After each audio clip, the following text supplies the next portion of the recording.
Bom dia, amigos! Eu sou o Thiago, ou T Blackheart.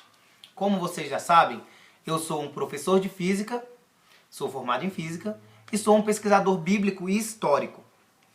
E hoje a gente vai entrar muito na área de física, né? Vamos entrar na área de relatividade, de física quântica, porque vamos tratar de tentar entender, né? Tentar, porque entender completamente é impossível, a existência de Deus e dos anjos, né? De seres que não têm forma, que não têm corpo, seres espirituais. Então, começando de um básico, vamos pensar no seguinte: Deus criou o universo, certo? Deus criou o universo. Dentro do universo estão embutidas propriedades como espaço, tempo e leis da física que regem o funcionamento desse universo. Então, por exemplo, se Deus criou outro universo, nesse outro universo não necessariamente terão as mesmas propriedades de tempo, de espaço e nem as mesmas leis da física. Então, se Deus criou o tempo, o espaço e as leis da física, como inércia, ação e reação, leis fundamentais para o funcionamento do universo. Se Deus criou isso, é óbvio que Deus não faz parte disso, né? Deus não está sujeito a leis da física, ou seja, não tem corpo. Por exemplo, se Deus não possui tempo, ele não está sujeito às propriedades de tempo. Para ele não existe antes, não existe depois. Para ele não existe início, não precisa ter início. Às vezes as pessoas perguntam, o que existia antes de Deus? Essa pergunta não faz sentido, porque para Deus não existe tempo. Então não existe antes para ele, não existe início. Ele sempre existiu. Deus não possui espaço, ele não possui comprimento, largura nem altura. Não tem dimensões. Conclusão, não tem forma. Como nós vamos imaginar algo com nossos olhos, vamos ver algo que não tem forma, não tem dimensões? Entendeu? Então, primeiramente, na Bíblia, em vários trechos ali das Escrituras, cita, né, que Deus é espírito, que os anjos são espíritos. Então, primeiramente, isso é muito claro. Né? Se Deus criou o universo, ele não faz parte do universo, nem das propriedades do universo. E aí, nós temos que pensar como é que seria a existência física de Deus. Olha só, isso vai envolver muito a física quântica e a relatividade. Primeiro, nossas características de existir, né, como nós, seres humanos, definimos na ciência o existir. Tudo que existe necessita de um observador. Tudo que existe necessita de referencial, né, na nossa característica de existir, o que nós definimos como existir. Né, que é o caso de eu dizer que eu tenho um amigo chamado João, mas você só pode confirmar que João existe se houver um observador, alguém que confirme sua existência. Então, isso aí já vai entrar em conflito, você vai perceber que fica bastante lógico a questão da existência de Deus. Olha só, Lorentz, que é o verdadeiro pai da relatividade, diz que se você estuda relatividade e não fica confuso com o que entendeu, então você não entendeu nada de relatividade, porque é confusa. Olha só, Deus é onipotente, ou seja, ele pode qualquer coisa. E ele é onipresente, ele está em todos os lugares ao mesmo tempo. O que eu vou mostrar ali, que é um estado que muito similar a um estado da física quântica. Então, se Deus não depende de nada, ele também não depende de referencial, ele não depende de observador. Conclusão, no nosso padrão humano que nós definimos como existência, não dá para definir a existência de Deus. Porque o que existe depende de referencial. E Deus não depende de nada. Então, conclusão, não somos capazes de definir a existência de Deus.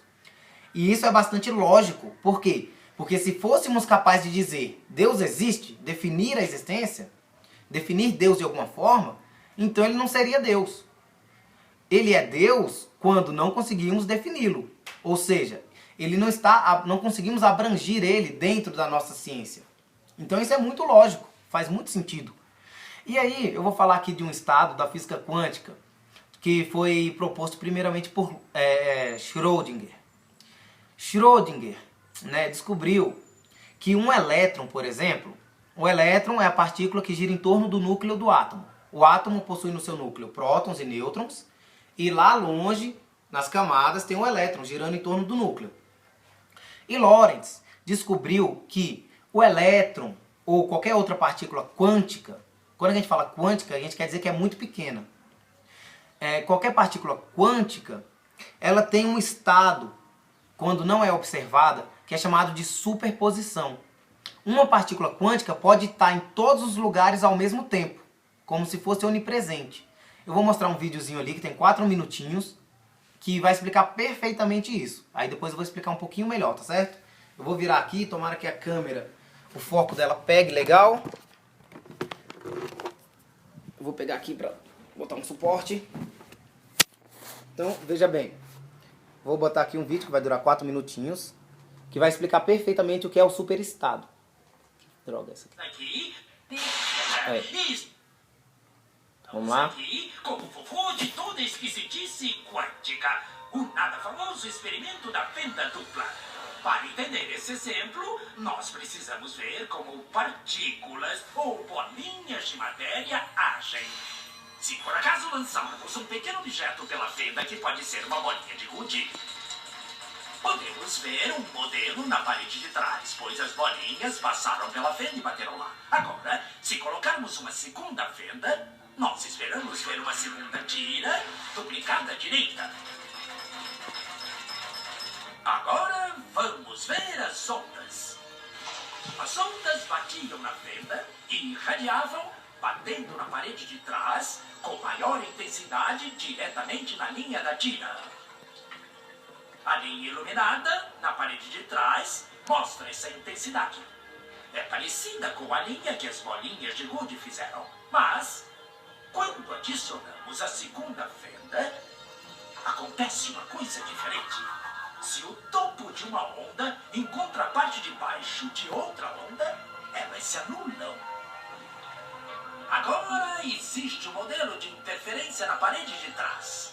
Os lugares onde dois topos se encontram são os de mais intensidade, as linhas de luz, e onde elas se anulam, não tem nada. Então, quando jogamos coisas, quer dizer matéria, através de duas fendas, temos isso. Duas linhas. E com ondas, nós temos um modelo de interferência com muitas linhas. Por enquanto está bom. Agora, vamos ficar quânticos. Um elétron é um pedaço bem pequenininho de matéria, como uma bolinha de gude. Vamos jogar uma corrente por uma fenda. Se comporta igual a bolinha de gude, uma linha azul. Então, se lançarmos essas coisas pequenininhas pelas duas fendas, devemos ter, como com as bolinhas, duas linhas. O quê? Um modelo de interferência. Nós lançamos elétrons, pedaços bem pequenininhos de matéria, mas temos um modelo igual ao das ondas, não como das bolinhas. Como? Como pedaços de matéria podem criar um modelo de interferência como o das ondas? Isso não faz sentido. Mas os físicos são espertos. Eles pensaram, talvez essas bolinhas estejam pulando umas nas outras e criando este modelo. Então, eles resolveram lançar os elétrons um de cada vez. Assim, não teria jeito de interferir um no outro. Mas depois de uma hora, o mesmo modelo de interferência estava aparecendo. Não existe outra explicação. O elétron sozinho sai como uma partícula, se torna uma onda de potenciais, passa pelas duas fendas e interfere consigo mesma para bater na parede como uma partícula. Mas, matematicamente, é mais estranho ainda. Passa pelas duas fendas e por nenhuma. E passa por uma só e passa só pela outra. Todas essas possibilidades estão em superposição uma com a outra. Mas os físicos ficaram incomodados com isso. Então, decidiram espiar e ver por qual fenda o elétron realmente passa. Eles colocaram um equipamento medidor em uma fenda para saber por qual delas o elétron passou e seguiu voando. Mas o mundo quântico é muito mais misterioso do que eles podiam imaginar.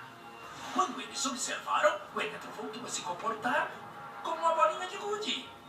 Ele produziu um modelo de duas linhas, não um modelo de interferência com várias linhas.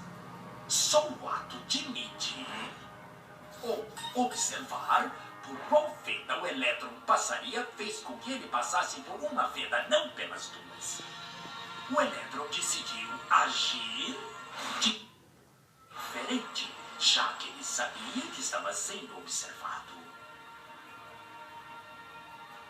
Foi assim que os físicos entraram nessa terra estranha e misteriosa dos eventos quânticos. O que é a matéria? Então, deixa eu fazer isso aqui. Então, você viu aqui no vídeo uma explicação do efeito chamado superposição. Hoje já é muito comum, muito conhecido na física quântica, esse efeito. Superposição é um estado no qual partículas quânticas, partículas muito pequenas, ficam em todas as posições possíveis ao mesmo tempo. Ela não existe apenas em um local, ela existe em todos possíveis ao mesmo tempo. Mais ou menos como é a existência de Deus, né? A onipresença. É como se Deus tivesse uma superposição em todos os locais ao mesmo tempo. Porém, essa questão da superposição é tão interessante que quando nós observamos, ela deixa de existir e o corpo fica existindo apenas em uma posição possível. Acontece o seguinte, esse experimento é da seguinte forma. Eles jogam partículas, elétrons, por uma fenda. Aí formam uma linha.